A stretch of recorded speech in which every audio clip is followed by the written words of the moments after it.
Hi everyone. Welcome to Life Story. Today, I'm excited to share a new story with you. Welcome, friends, to a compelling story about a young woman's journey to uncover the truth and perhaps find a little love in the heart of Manhattan. Allison Rodriguez bolted upright in bed, her heart racing as sunlight streamed through the bedroom window of her Manhattan apartment. A deep sense of unease filled her. Just then, her mother Olivia burst into the room, her face etched with grief. "Allison, honey," Olivia said as she sat heavily on the bed, taking her daughter's hands. "It's your father. He passed away last night, a heart attack." The room seemed to spin as the news sank in. George Rodriguez, larger-than-life restaurateur, was gone. It couldn't be. Tears spilled down Allison's cheeks as Olivia enveloped her in a tight hug. "He'd been dealing with some issues lately," Olivia explained, gently stroking Allison's hair. "Health problems he didn't want to burden you with. You know how proud he was." Allison nodded numbly, her mind reeling. She had just seen her father last month when she graduated from the prestigious Culinary Institute of America. He had been so full of life then, beaming with pride as she accepted her diploma. How could he be gone? In the following days, as Allison helped her mother sort through George's things, she made a shocking discovery. Her father had secretly opened a restaurant in her name, Allison's Bistro. But the restaurant was struggling badly. Stacks of unpaid bills and angry letters from vendors painted a grim picture. "I don't understand," Allison said, shaking her head in disbelief as she pored over the papers. "Why wouldn't Dad tell me about this? I could have helped." Olivia sighed. "You know your father. He wanted you to follow your own path, not feel obligated to clean up his messes." But Allison, armed with her newly minted culinary degree and a burning desire to make her father proud, knew she had to do something. She hatched a plan to go undercover at Allison's Bistro as a new hire to get to the bottom of the restaurant's troubles. Olivia reluctantly agreed on the condition that Allison check in regularly. "I just lost your father. I can't lose you too," Olivia said fiercely. Allison hugged her mother tightly. "You won't lose me. I promise." On her first day undercover at Allison's Bistro, Allison walked into chaos. She arrived just in time to witness a screaming match between the head chef, Ian Thompson, and Stephen Foster, a line cook. "I told you not to refuse that seafood delivery," Ian shouted, his face mottled with rage. "I don't care if it smelled a little off. We can still use it. I'm not serving rotten fish to our customers." Stephen shot back. Though younger than Ian, he didn't back down. "It's unsafe and unethical." Allison watched wide-eyed from the kitchen doorway. She'd expected issues, but not such blatant disregard for food safety. Squaring her shoulders, she stepped into the fray. "Hi there. I'm Ally, the new dishwasher," she said brightly. Ian whirled on her. "You're hired. Get to work," he growled, as Allison tied on an apron and plunged her hands into soapy water. Stephen sidled up to her. "Bold move starting today of all days," he said with a wry smile. "I'm Stephen, by the way." "Nice to meet you," Allison replied, returning his smile. She liked Stephen instantly. He seemed to be one of the few people there with a moral compass. Over the next week, as Allison scrubbed pots and observed the kitchen staff, the restaurant's issues came into sharp focus. Not only were they using subpar, even spoiled, ingredients, but something far more nefarious was happening. Mysterious boxes arrived in the dead of night, only to vanish by morning. Rumors swirled among the staff about illegal activity, and anyone who dared question Ian about the boxes or his unscrupulous sourcing was fired on the spot. Everyone except Stephen. "He knows something about Ian," confided Na, a waitress, as she and Allison huddled in the walk-in refrigerator one afternoon. "Some secret that keeps Ian from firing him." Allison's instincts tingled. Later, as she and Stephen prepped vegetables together, she tried to coax the truth out of him.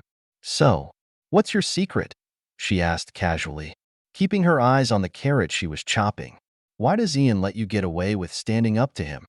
Stephen glanced around furtively before leaning in close. "Let's just say, if you take a peek inside those boxes, you might find something very interesting." Allison's heart raced. She knew she was getting close to the truth, but the thought of what she might find terrified her. That night, after the restaurant closed, she put her plan into action. She crept down to the basement storage room, using keys she had swiped from Ian's office. With trembling hands, she pried open a large wooden crate tucked in the back corner. Her breath caught in her throat. The box was filled with bottles of expensive-looking liquor, Johnny Walker Blue Label, Macallan 25, Dom Perignon Champagne, but something wasn't right. Upon closer inspection, Allison realized the labels were fake, cheap knockoffs of the real thing. Well, what do we have here? Allison whirled around to see Ian looming in the doorway, a cruel sneer on his face. "Looks like we've got a little thief," he said, advancing on her. "Caught red-handed stealing from the boss." "I'm not stealing anything," Allison said, standing her ground. "But you're stealing from our customers by serving them counterfeit booze." Ian let out a humorless laugh. "Sweetheart, you have no idea who you're messing with. And now, you're going to pay for it." Allison's heart raced as she realized she was closing in on the truth.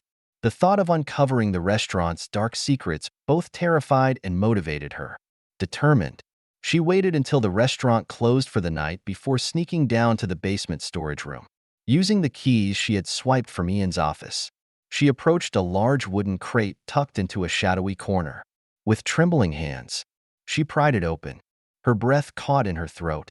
Inside the box were bottles of what appeared to be expensive liquor, Johnny Walker Blue Label, Macallan 25, Dom Perignon Champagne.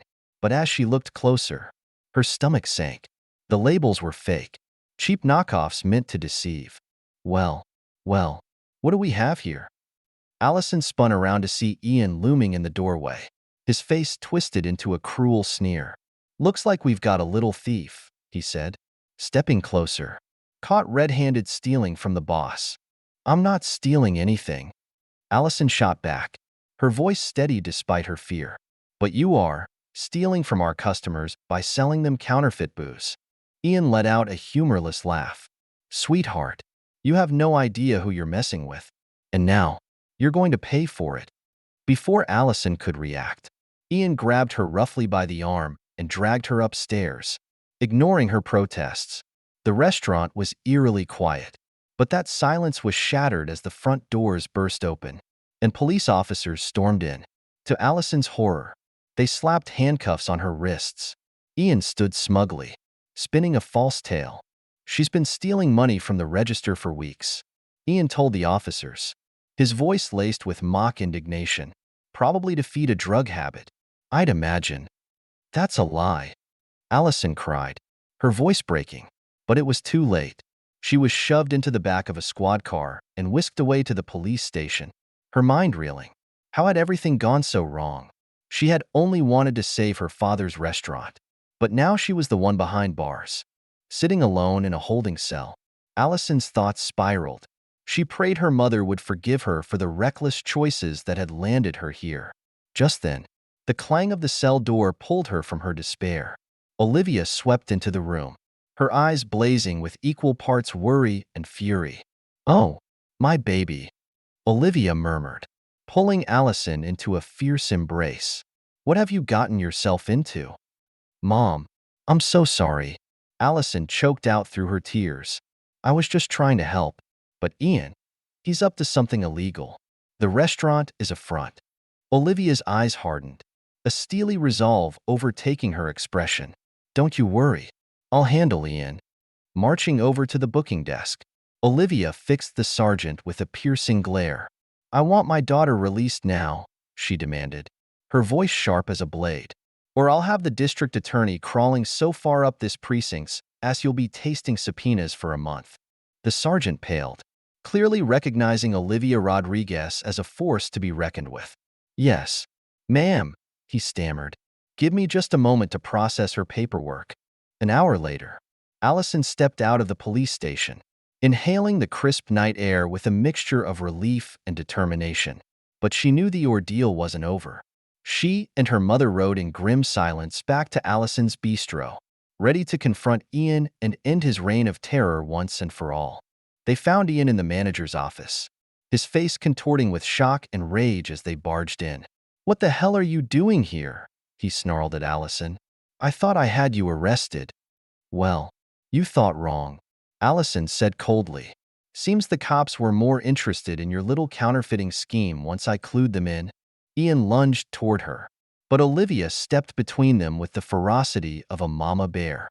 "Don't you dare lay a hand on my daughter," she hissed. "The only place you'll be putting your hands is behind your back when the police slap on the cuffs." At that moment, Stephen burst into the office, two uniformed officers in tow. They were dragging a handcuffed man Allison had never seen before. "This is Serge," Stephen explained, his voice firm. "Ian's accomplice. I caught him in the alley out back, trying to load the rest of the counterfeit booze into his van." He turned to Allison, his eyes shining with pride and admiration. "I never would have figured it out without you. You were so brave to come here and expose the truth." Allison's heart swelled at his words. "I couldn't have done it without you," she said softly. "You were the one fighting for what's right all along." As the officers led a sputtering Ian and Serge out to the waiting police cars, Allison turned to face the stunned restaurant staff, who had gathered in the dining room. "I know this is a shock to all of you," she began, her voice steady and clear. "But my name is Allison Rodriguez. George Rodriguez was my father, and this restaurant is his legacy. I won't let it be tarnished by greed and crime." She squared her shoulders, a rush of purpose coursing through her. "From this day forward, I will be taking over as owner and manager, and I promise you, together, we will turn Allison's Bistro into the thriving, respected establishment it was always meant to be, one that honors my father's memory." The staff broke into applause, their faces alight with hope. Allison glanced over at her mother, who was watching with tears of pride in her eyes. As the police cars disappeared into the night and the staff began cleaning up the restaurant for a fresh start, Allison wandered out to the patio, overwhelmed but excited for what the future held. Just then, Stephen appeared and sat down next to her. "There's something I need to tell you," he said seriously. "I knew who you were from the moment you walked in." The staff gathered in the dining room, their faces filled with shock and curiosity. Allison took a deep breath, her voice steady as she began. "I know this is a shock to all of you, but my name is Allison Rodriguez. George Rodriguez was my father, and this restaurant is his legacy. I won't let it be tarnished by greed and crime." She squared her shoulders, her resolve unwavering. "From this day forward, I will be taking over as owner and manager. I promise you, together, we will turn Allison's Bistro into the thriving, respected establishment it was always meant to be, one that honors my father's memory." The room erupted into applause, the staff's initial surprise giving way to hope. Their faces lit up, reflecting the glimmer of a fresh start. Allison's eyes met her mother's, who stood at the back of the room with tears of pride glistening in her eyes. Olivia nodded, silently affirming that Allison had done the right thing. As the police cars drove away into the night and the staff dispersed to begin cleaning and organizing for a new chapter, Allison slipped outside to the patio. The cool night air wrapped around her, and she allowed herself a moment to breathe, her thoughts swirling with plans for the future. Just then, Stephen appeared, his presence as steady and grounding as ever. He sat down beside her, his expression unusually serious. "There's something I need to tell you," he said, his tone gentle yet firm. "I knew who you were from the second you walked in." Allison's eyebrows shot up in surprise. "You did? How?" Stephen smiled, his gaze distant as if recalling a cherished memory. "It was at Coney Island. Years ago. I was just a kid, too scared to get off a ride. I'd waited for hours, but when the time came, I froze. Your dad was there with you that day. He noticed I was stuck and climbed up to help me down. He made sure I got back safely to my folks." Stephen's voice softened. "We stayed in touch after that. He was always looking out for me." Tears pricked the corners of Allison's eyes as she listened. It sounded exactly like her father, always ready to lend a hand, never asking for anything in return. "That sounds just like him," she murmured, her voice thick with emotion. "Working here was my way of repaying him," Stephen continued, his gaze meeting hers. "And maybe a way to get close to you." He reached for her hand, his touch warm and grounding. "What do you say?" Do you think the new boss might have time to grab dinner with me sometime? Allison laughed softly, her tension easing as she squeezed his hand. I think she just might, she replied with a smile. Though you may have to help taste test new menu items for quality control purposes. Of course. Stephen grinned, his eyes sparkling in the glow of the patio lights. I wouldn't have it any other way. As they sat together, the hum of the city blending with the twinkle of the patio lights above them, Allison felt a profound sense of peace wash over her. The road ahead would be challenging. She knew that, but for the first time in a long while, she felt truly ready. Her father would be proud of her courage to fight for the truth, to uphold his legacy, and to embrace the promise of tomorrow. With her mother's unwavering love, Stephen's steadfast support, and her own fierce determination, Allison knew she could overcome anything. Her father's vision for the restaurant would live on, shining as brightly and boldly as the Manhattan skyline glittering before her. A new chapter was beginning, one filled with promise, adventure, and perhaps even a touch of romance. Allison couldn't wait to see what the future held.